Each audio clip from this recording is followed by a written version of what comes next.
Often when I'm looking at my computer screen and watching the beautiful images unfolding, I'm reminded of Keats's famous lines, charmed magic casements opening on the foam of perilous seas in fairy lands forlorn. The Mandelbrot set is indeed one of the most astonishing discoveries in the entire history of mathematics. Who could have dreamed that such an incredibly simple equation could have generated images of literally infinite complexity? We've all read stories about maps that revealed the location of some hidden treasure. Well, in this case, the map is the treasure.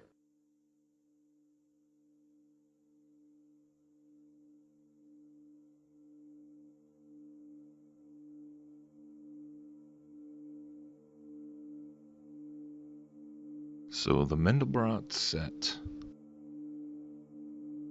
This is a topic I've been looking into with increasing interest for some time now, and I've kind of always been fascinated by the whole fractal geometry thing. And of course, even the little shell logo that I've been using for my channel is, in a way, kind of a nod to the whole idea of fractals being found in nature and how this is a sign of intelligent design in the creation and so on. So naturally, the Mandelbrot set would be something that I would find extremely interesting. But it's actually gotten a lot more interesting the more I've been looking into, of course, all these connections between Copernican cosmology and the correlations between mysticism, occultism, and pantheism, and so on. Especially since I just did the video on the solar system being a construct of Kabbalah, and I've also done several videos talking about atomism and how that is derived from ancient occultism, the Greek and Indian mystery schools, and Hermeticism, and so on, and how this relates to this Mandelbrot effect idea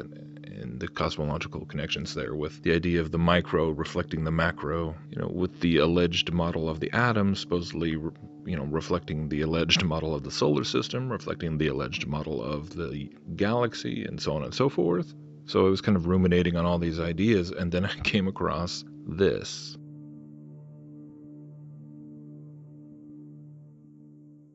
The universe is alive. Have you ever given any thought to where humanity came from? Why we are here, and on what mission? Most people are convinced that it's all due to evolution, which turned apes into humans. The rest assume the ape itself could hardly appear out of nowhere. Its creation had at least to be facilitated by some sort of authority figure, the creator. There are quite a few theories of human origin, and all of them can turn out far from being true. Why is that? The thing is, humans strive to identify themselves as the crown of creation without considering the actual possibility of being just a tiny piece of nature. In that case, can our infinite universe be a cell of one gigantic living organism? Let's go back to school, to a physics class. It will remind us that a cell is made up of molecules. A molecule consists of atoms, and atoms are composed of the nucleus and electrons which revolve around the nucleus. In the context of the universe, the planets represent electrons. The sun can be viewed as the nucleus in the atom being our solar system. And if we dig deeper, we'll see the galaxy as a molecule and our entire universe a cell. From an even broader perspective, there's a multitude of universes, just like cells in a human body. They come in infinite numbers. At a certain time, all of them are created, exist for a while, and then are doomed to destruction, which is confirmed by ancient Vedic scriptures. Doesn't it remind you of the life of a cell, its creation, life, and death? Recent research conducted by means of NASA's Spitzer Space Telescope revealed a stellar system made up of two intertwined chains, just like a double helix in a DNA molecule. The system is 80 light years in length. Intriguing, isn't it? But that's just the start. According to a study published in Nature's Scientific Reports, the universe can grow just like a gigantic brain, with the electrical firing between brain cells mirrored by the shape of expanding galaxies. It turns out that natural growth dynamics, or the way the systems evolve, are the same for various types of networks, be it the internet, human brain, or the universe on the whole. That leads scientists to believe that the universe does grow like a brain. Based on the above, it is logical to conclude that the universe is not a mechanism, but something much bigger. It is alive not just in its small elements, organic substance, biological bodies, biological communities, and the biosphere of the planets, but as a whole. All the small and big elements in it are closely interrelated and interdependent. Clearly, this can't be proved by purely scientific data that exists today. Taking the universe to the scientific laboratory and experimenting with it is beyond our human capacity. But let's list the major arguments in favor of this theory. Number 1. The idea that the universe, the cosmos, is alive was voiced by outstanding 20th century thinkers. At the dawn of the space era, K.E. Tsiolkovsky wrote his book, The Living Universe. It states that all bodies are sensitive, or more precisely, irritable, responsive to a greater or lesser degree. Dead bodies, to a lesser degree, living bodies, to a greater degree. It actually points to the fact that everything existing in the universe can be considered a living body or its part. Therefore, the universe as a whole can be regarded as a living organism. Number 2, Oriental spiritual teachings, as well as famous mystics and spiritual gurus, also view the entire universe as a living being, some living structure, or, in other words, the living cosmos. Who knows how close to or far from the truth are all the theories above? Nevertheless, why can't we hope to look in the face of the Supreme Mind one day and discover it to be the living universe? So of course I saw that and was just blown away, because the Copernican pantheism is just being shoved in your face, right? And especially everything that they say at the end there, talking about Eastern mysticism, and even mentions Tsiolkovsky, which I've talked about in a video a while back, getting into the idea of Russian cosmism. And Tsiolkovsky was basically considered the father of modern space travel, but he was a mystic, he was a cosmist, which amazingly enough sort of embodied the ideology of transhumanism long before it was even sort of a concept that had to do with computers and technology. It was just in a very raw spiritual sense, but it had to do with becoming one with the cosmos, one with the universe. It's pantheistic, and it's just fascinating how all these things kind of connect back to each other again and again. But speaking of mysticism and occultism, check this out. Here's another strange resonance. This series of paintings was made in 1928 by a patient of Carl Gustav Jung, the co-founder of modern psychology.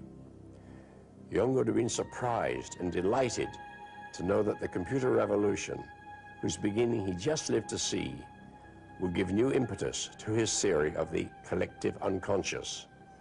The idea that there is a well of consciousness compounded of primordial universal images that we all share, the substructure or background of awareness.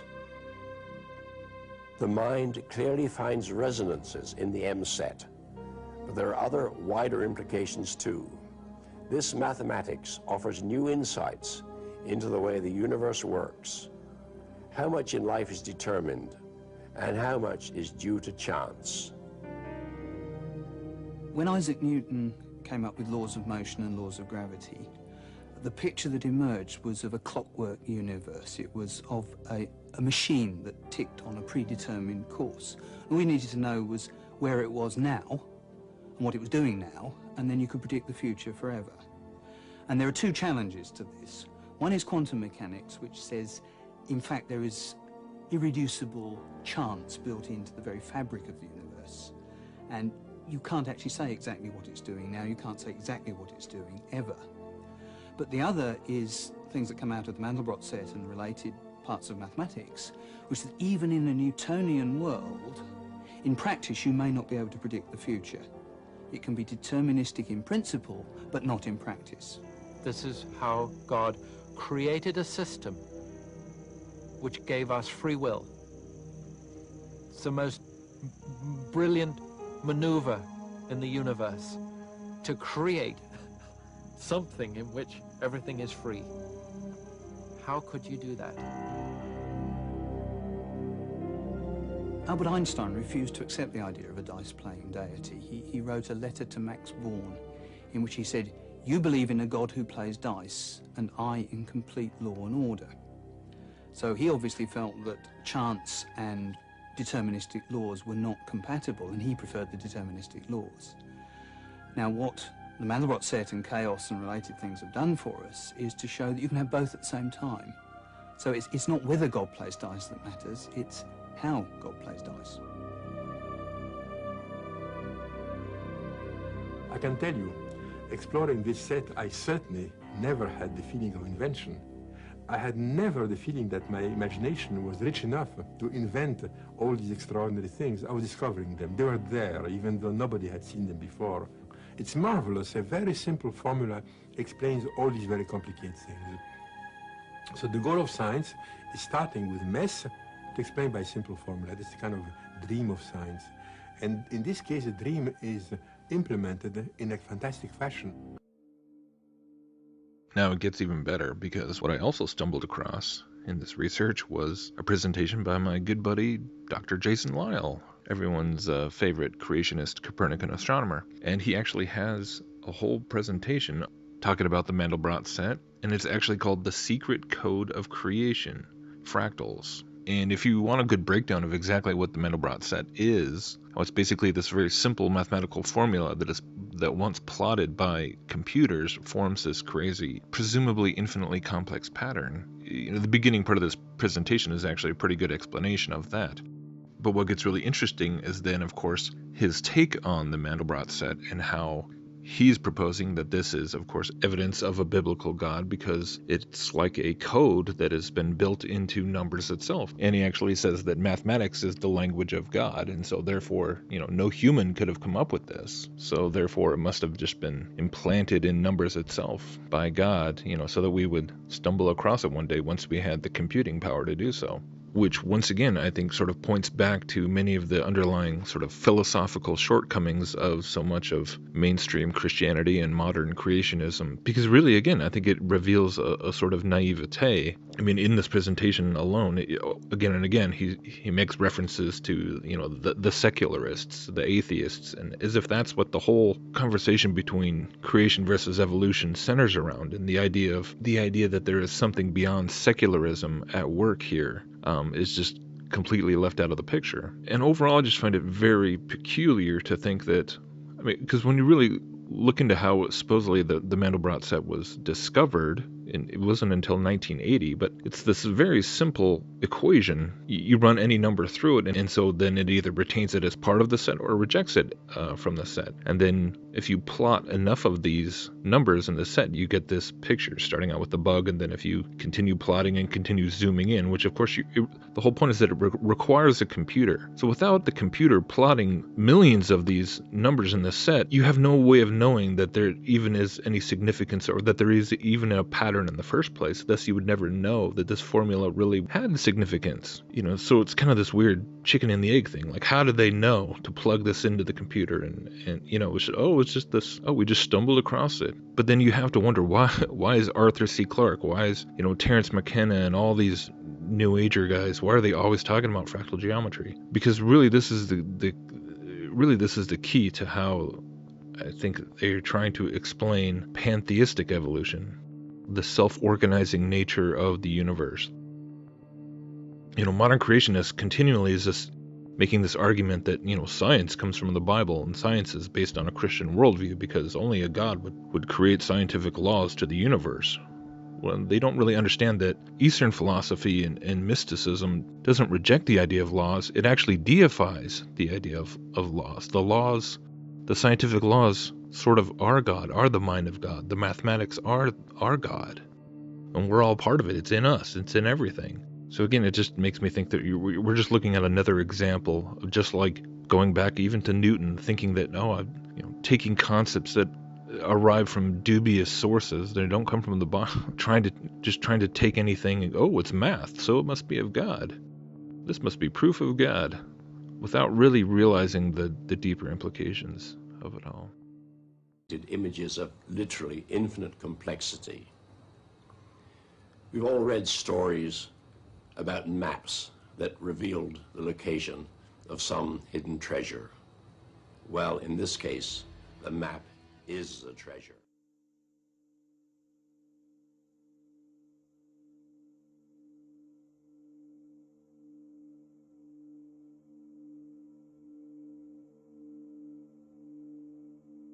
So the Mandelbrot set.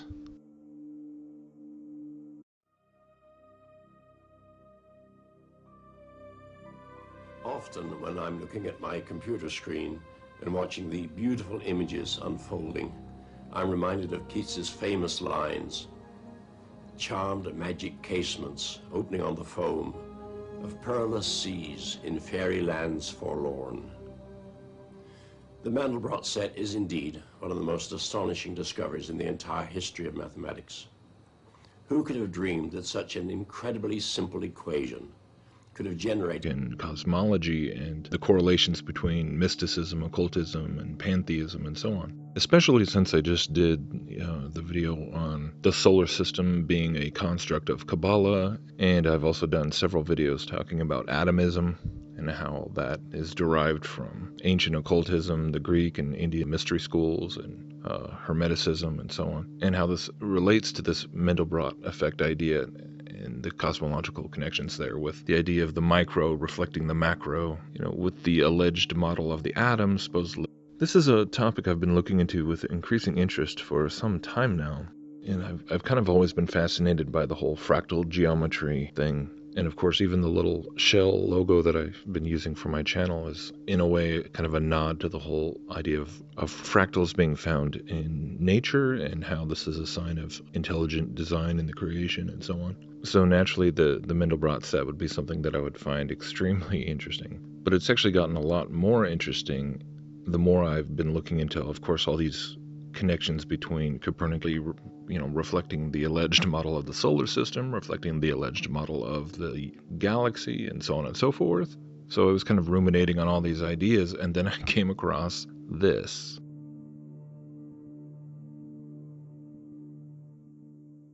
The universe is alive. Have you ever given any thought to where humanity came from? Why we are here, and on what mission? Most people are convinced that it's all due to evolution, which turned apes into humans. The rest assume the ape itself